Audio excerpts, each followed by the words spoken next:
Olá, eu sou Renê. O tema, o sábado, a identidade e o sinal do Deus verdadeiro. Pego aqui como texto base o Evangelho segundo escreveu Marcos, capítulo 2, no versículo 23 ao 27. Aliás, até o 28. E aconteceu que, passando ele um sábado pelas searas, os seus discípulos, caminhando, começaram a colher espigas. E os fariseus lhe disseram: Vês, por que fazem no sábado o que não é lícito? Mas ele disse-lhes: Nunca leste o que fez Davi, quando estava em necessidade e teve fome, ele e os que com ele estavam? Como entrou na casa de Deus no templo de Abiatar, sumo sacerdote, e comeu os pães da proposição, dos quais não era lícito comer senão aos sacerdotes, dando também aos que com ele estavam? E disse-lhes: O sábado foi feito por causa do homem, e não o homem por causa do sábado. Assim, o Filho do Homem, até do sábado, é Senhor. Hoje está aqui um assunto muito discutido e controverso, onde se questiona, afinal, qual é o dia do Senhor, sábado ou domingo? Uns dizem que é o sábado, outros dizem que é o domingo, é claro. Outros dizem que Israel ficou com o sábado e que os cristãos com o domingo, pelo fato de Jesus Cristo ter ressuscitado ao terceiro dia depois de crucificado. Agora, já existem aqueles que afirmam que o sábado ou o domingo foi dado por Deus para que o homem descansasse, dando esse sentido para o assunto, de que Deus quer simplesmente que o homem escolha um dia para que descanse após 6 anos, ou melhor, 6 dias de lida. Quando, na verdade, esse não é o sentido. Eu não diria aqui do sábado, dia, mas do sábado, mandamento. Ou seja, o quarto mandamento. Aqui, nos dois últimos versículos, o 27 e o 28, nós vimos aqui onde Jesus fala da importância do homem e o porquê de ter sido o quarto mandamento estabelecido por Deus. Porque Deus estabeleceu, ordenou o quarto mandamento, escreveu. E também do versículo 28, nós vimos também outro porquê. Olha, 2 porquês. Primeiro no versículo 27 e o outro porquê no versículo 28.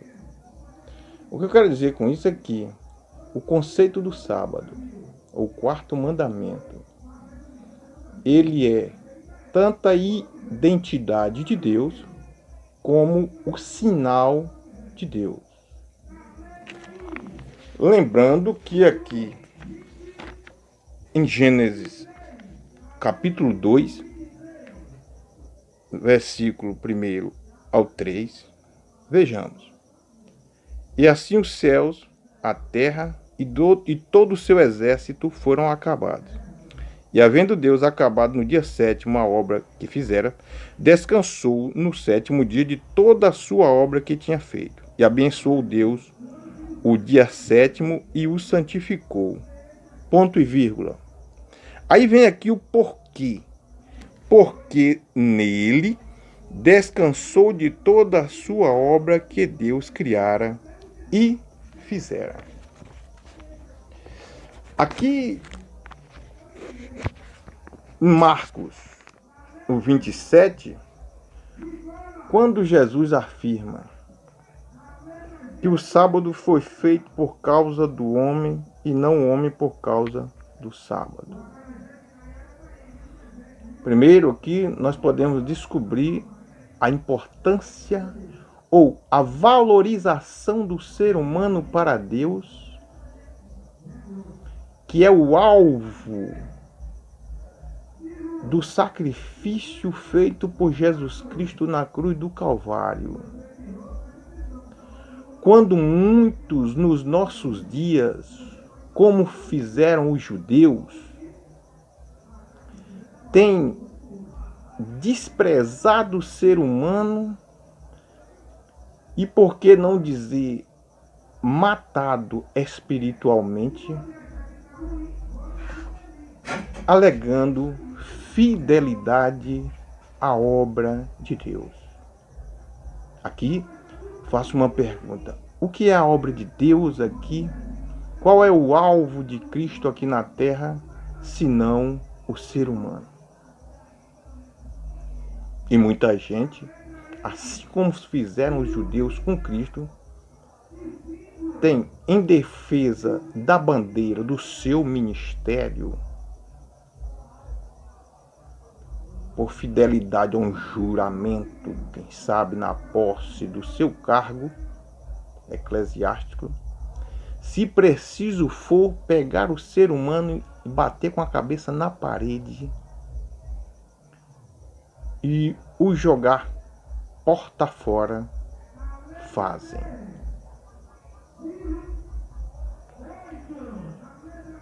O sábado ou o quarto mandamento, primeiro, conforme vimos em Gênesis 2, do versículo 1 ao 3, ele é dado como sendo a identidade de Deus. No livro de Ezequiel,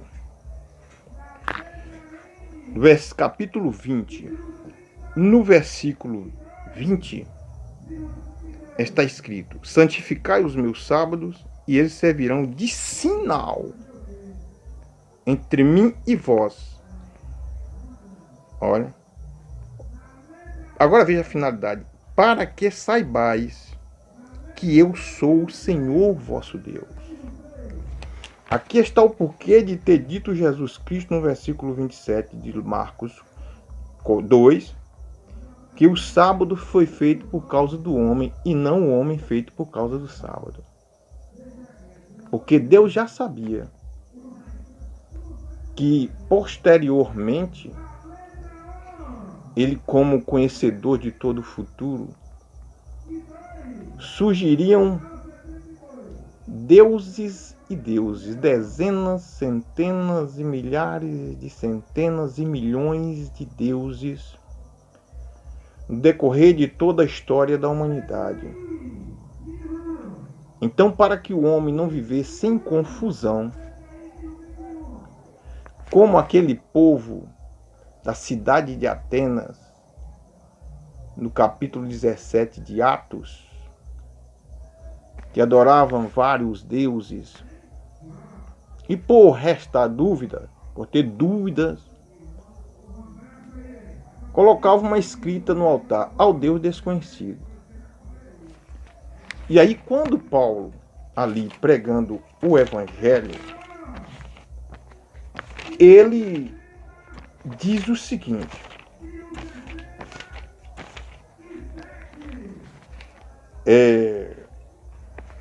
assim está escrito no capítulo 17 de Atos.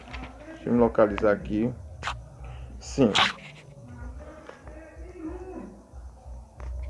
Paulo, aqui, ele discursando, ou pregando, anunciando o evangelho no Areópago, a cidade de Atenas, ele diz assim: homens atenienses, em tudo vos vejo um tanto supersticiosos ou religiosos, porque passando eu e vendo os vossos santuários, achei também um altar em que estava escrito: ao Deus desconhecido.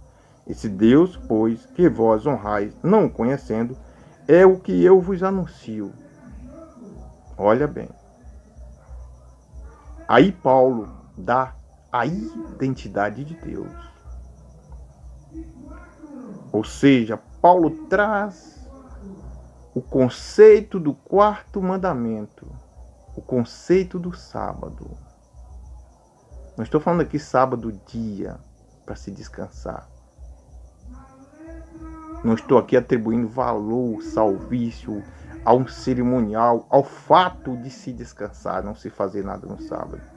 Até mesmo porque Jesus, ele deixa claro que aquilo que é lícito se fazer no sábado, é lícito fazer qualquer dia. O que é errado qualquer dia. E aí Paulo diz o seguinte: o Deus que vocês honram sem conhecer é o Deus que fez o mundo e tudo que nele há, sendo Senhor do céu e da terra. Não habita em templos feitos por mãos de homens, nem tampouco é servido por mãos de homens, como que necessitando de alguma coisa. Pois ele mesmo é quem dá a todos a vida, a respiração e todas as coisas. E de um só sangue fez toda a geração dos homens para habitar sobre toda a face da terra, determinando os tempos já dantes ordenados e os limites da sua habitação, para que buscassem ao Senhor, se porventura tateando pudessem achar, ainda que não está longe de cada um de nós, porque nele vivemos, nos movemos e existimos, como também alguns dos vossos poetas disseram, pois somos também sua geração. Sendo nós, pois, geração de Deus, não havemos de cuidar que a divindade seja semelhante ao ouro, ou à prata, ou à pedra esculpida por artifício e imaginação dos homens. Mas Deus, não tendo em conta os tempos da ignorância, anuncia agora a todos os homens e em todo lugar que se arrependam, porquanto tem determinado um dia e que com justiça há de julgar o mundo, por meio do homem que destinou, Jesus Cristo, é claro, e disso deu certeza a todos, ressuscitando-o dentre os mortos. O que me chama a atenção aqui é que Paulo ali, ele estava anunciando o Evangelho. A obra redentora do Evangelho já tinha sido estabelecida, já tinha sido consolidada por Jesus. É tanto que na cruz do Calvário, quando botaram vinagre na sua boca, ele recusou. E dando o último suspiro, ele disse: Pai, a tua obra está consumada. Ou seja, a obra do Evangelho. Agora, Paulo aqui na cidade de Atenas, ele, para identificar o Deus verdadeiro, ele traz à memória e faz menção do quarto mandamento, ou seja, do conceito do quarto mandamento. É um mandamento que conceitua Deus como Criador, Senhor e Juiz de todas as coisas. De outro modo, não teríamos como identificar o Deus verdadeiro. A pergunta que se faz: quem é o teu Deus? A que Deus você serve? Alguém poderia dizer: mas agora na nova aliança Eu sirvo a Jesus Cristo. Oh, meu amigo. Jesus Cristo não é Deus? Ele não é o Senhor do sábado? Não foi Ele que fez os céus e a terra com tudo que neles há? Vejamos o Evangelho segundo escreveu João. Primeiro capítulo, a partir do versículo 1. No princípio era o Verbo, e o Verbo estava com Deus, e o Verbo era Deus. Ele estava no princípio com Deus. Todas as coisas foram feitas por ele, e sem ele nada do que foi feito se fez. Nele estava a vida, e a vida era a luz dos homens. E a luz resplandece nas trevas, e as trevas não prevaleceram contra ela. Aqui está se revelando a identidade divina de Jesus Cristo. No livro de Jeremias, Jesus Cristo já se revelava como sendo o princípio e o fim, o primeiro e o último. Ali, quem ousaria dizer que ali estava Jesus Cristo, o Messias que haveria de vir futuramente? O livro de Jeremias, fazendo parte do Velho Testamento, ou na Antiga Aliança. Será que alguém naquela época lhe ousaria dizer: esse aqui é Jesus Cristo, o que há de vir, o Messias prometido? Não. Se diria: isso aqui é Jeová, isso aqui é Javé, isso aqui é isso, conforme as línguas, seu original.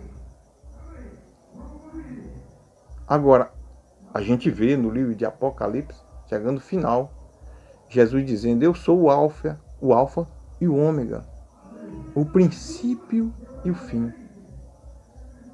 Ali Jesus já glorificado.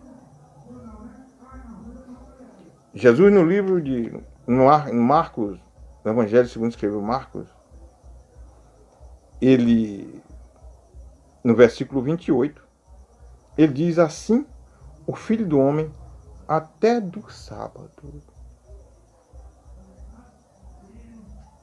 é Senhor. Ele estava dizendo ali, querendo que os judeus entendessem que ele era Deus. Emanuel, que significa Deus conosco, Deus com os homens. Jesus estava ali querendo dizer: eu sou o Senhor do sábado. E eles não entendiam. Ou para você, Jesus Cristo não é o Senhor do sábado? E por que, se afirmar que o dia do Senhor é o domingo, e tendo como um mandamento substituto do quarto mandamento, ou seja, do conceito do sábado, e vira e mexe, se diz: o nosso Deus é aquele que fez os céus e a terra, com tudo que neles há. Que confusão! Como se existissem dois deuses. O Deus de Israel, o Senhor do sábado, e o Deus dos cristãos, o Deus do domingo. Olha que interessante. Eu quero fazer um vídeo, pretendo fazer um vídeo com a permissão e a ajuda de Deus, falando dos dois Cristos, do falso e do verdadeiro. E esse assunto é um dos critérios para que podemos identificar o verdadeiro Cristo do falso Cristo. Porque o verdadeiro Cristo, ele vem de Israel. Ele é o Senhor do sábado, que se criou todas as coisas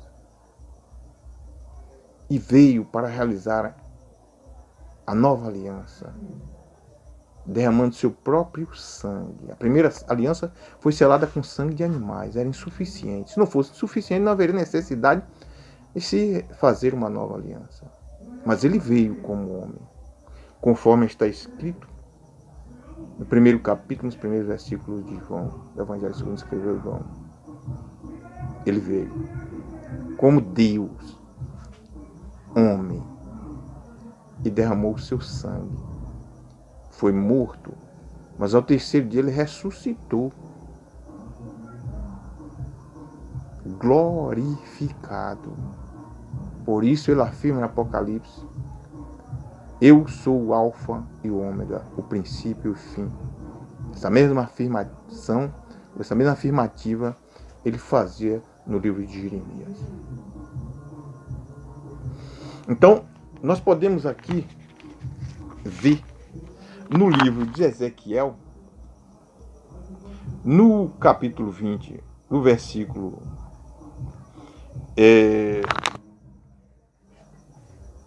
24, onde Israel, mesmo descansando ou não fazendo nada no sábado, cumprindo com, vamos dizer assim, na prática do cerimonial, mas dentro de si, isso aqui a gente vê no coração, no versículo 16, e no versículo 24, os olhos. Olha bem, versículo 16 diz assim, Ezequiel 20: porque rejeitaram os meus juízos, não andaram nos meus estatutos e profanaram os meus sábados. Ponto e vírgula. Profanaram os meus sábados. Como profanar o sábado, Senhor de Israel? Se a Bíblia narra apenas um fato dentro dessa questão. Um homem que foi apanhado pegando lenha, foi flagrado apanhando lenha no sábado, e toda a congregação se juntou e o apedrejou conforme mandava a lei. Agora, aqui, Ezequiel 20, versículo 16, diz o seguinte, que Israel rejeitou os juízos de Deus, Deus repreendendo, porque rejeitaram os meus juízos, não andaram nos meus estatutos e profanaram os meus sábados.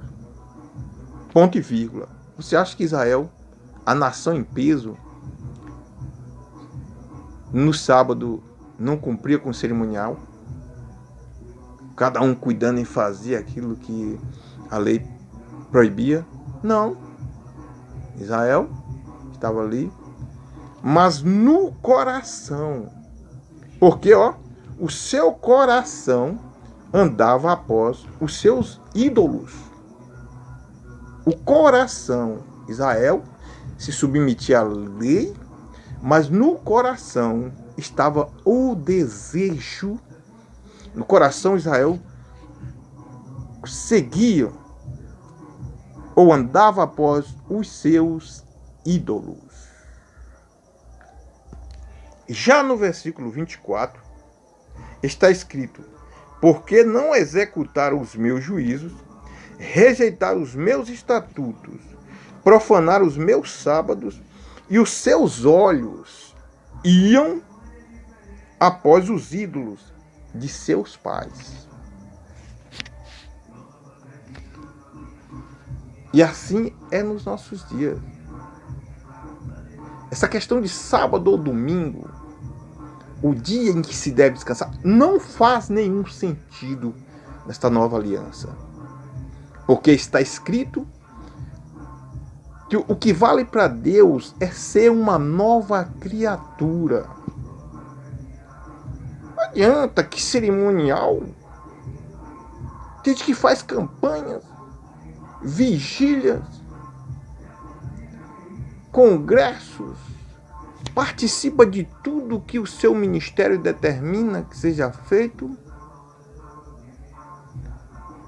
mas dentro do coração não adora o verdadeiro Deus, o Jesus Cristo, o Senhor do sábado. De outro modo, se atribuiria valor salvício não ao sangue derramado por Cristo na cruz do Calvário, reconhecendo que Ele é Deus e que Ele ressuscitou dentre os mortos. Está escrito na carta aos Romanos, capítulo 10, versículo 9, se com a tua boca confessares Cristo como o único Senhor e crê que Ele ressuscitou dentre os mortos, será salvo. Aconteceu na vida de Dimas. São os 2 pontos de confissão da nossa fé. A igreja de Deus tem que ter esses 2 pontos de confissão de fé. De outro modo, bastava apenas estar dentro de um sistema, como vivemos na atualidade, que se diz cristão, para sermos salvos.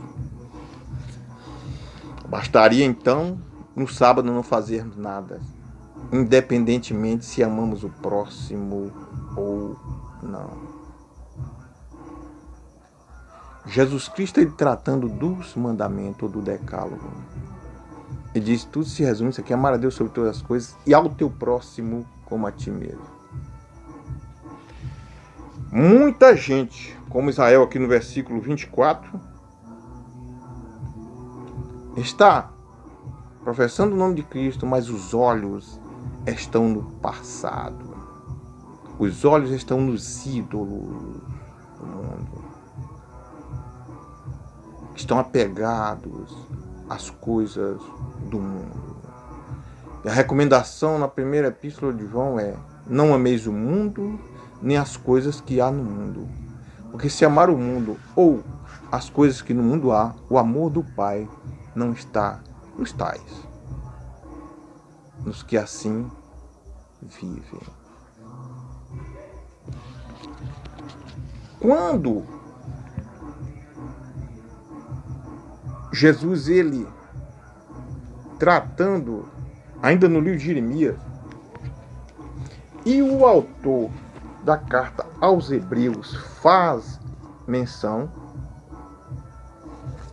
ou alusão a esta profecia dita por Jesus, diz o seguinte, falando da nova aliança: porque repreendendo-os lhes diz: eis que virão dias, diz o Senhor, em que com a casa de Israel e com a casa de Judá estabelecerei um novo concerto. Está falando da nova aliança, do Evangelho eterno.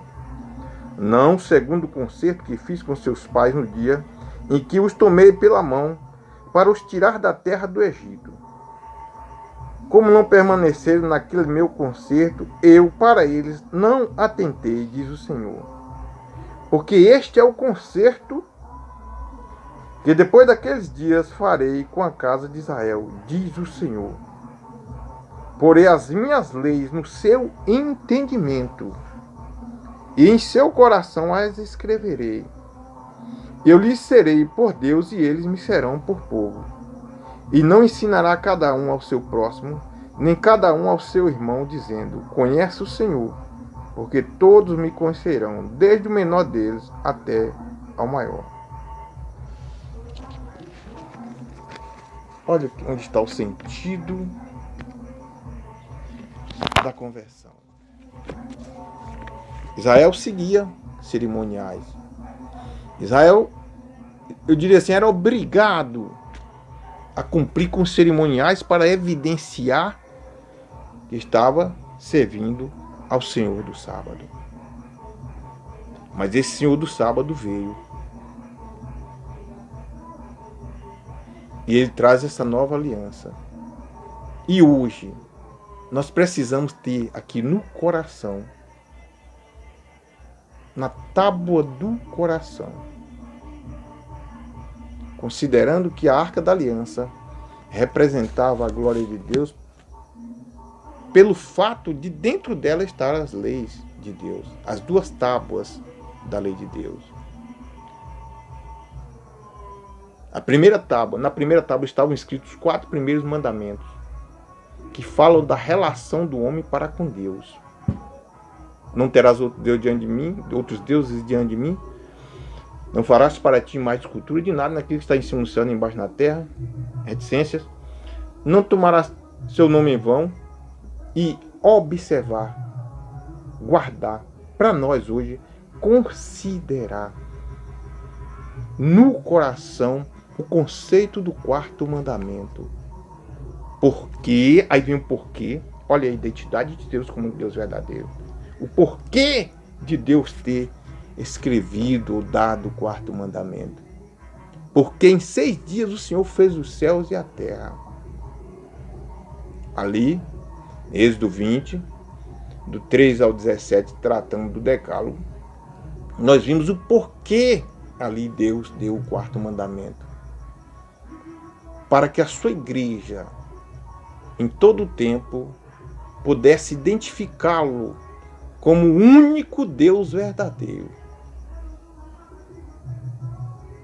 O salmista no Salmo 121, eleva os meus olhos para os montes, de onde me virá o meu socorro? O meu socorro vem do Senhor que fez os céus e a terra. Nós vimos o conceito do quarto mandamento na boca de todos os escritores da Bíblia. E, conforme em Ezequiel 20, no versículo 20, Deus dá como sinal entre ele e o povo dele. A pergunta que eu faço, afinal de contas, quem é o teu Deus? É Jesus Cristo? Verdadeiramente Jesus Cristo?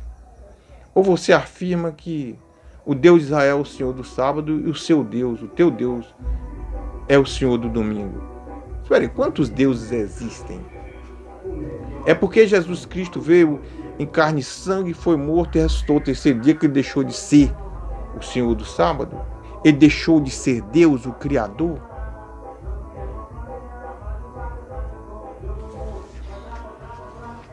Aqui, nós vimos, portanto, o conceito do quarto mandamento como identidade de Deus e como sinal de Deus entre ele e o povo dele.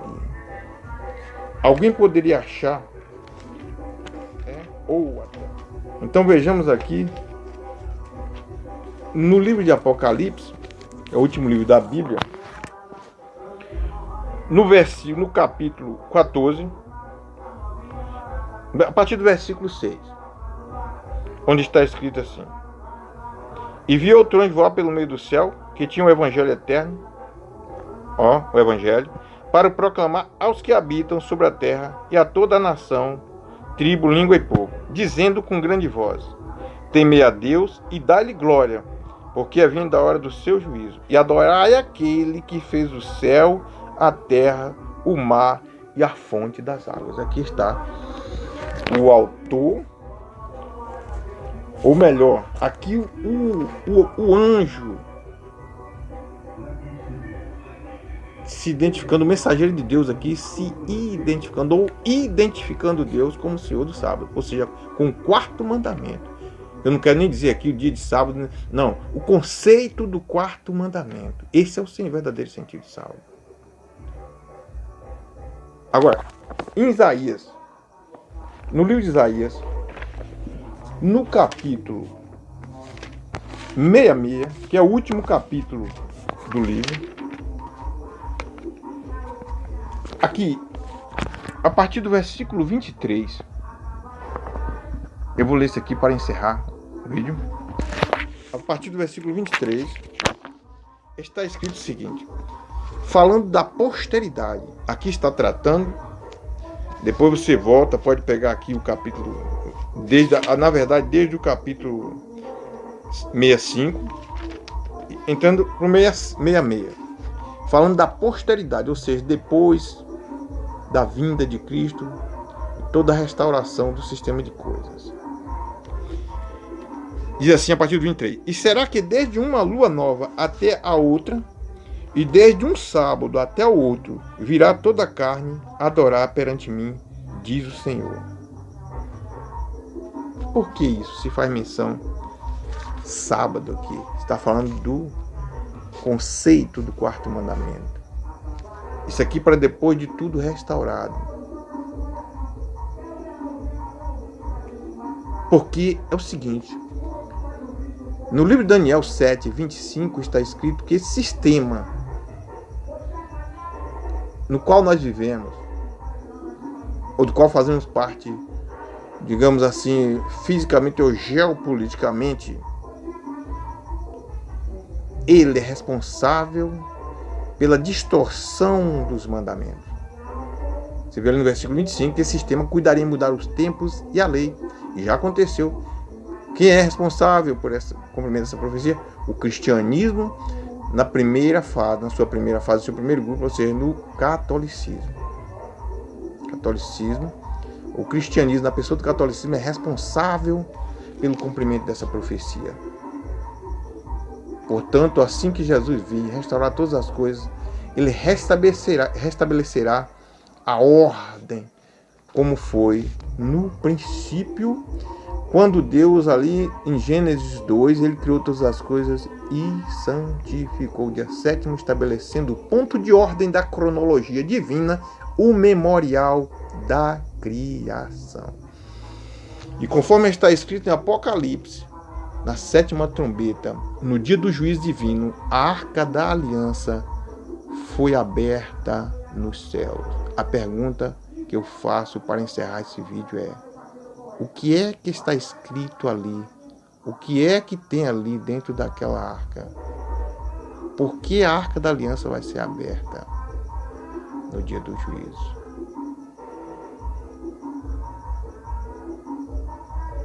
Por que a arca da aliança será aberta no dia do juízo?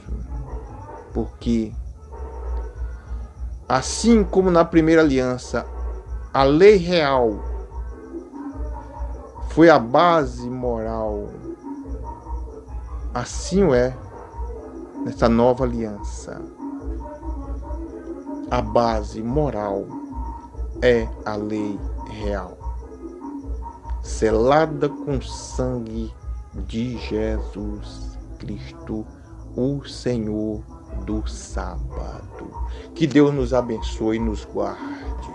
Amém.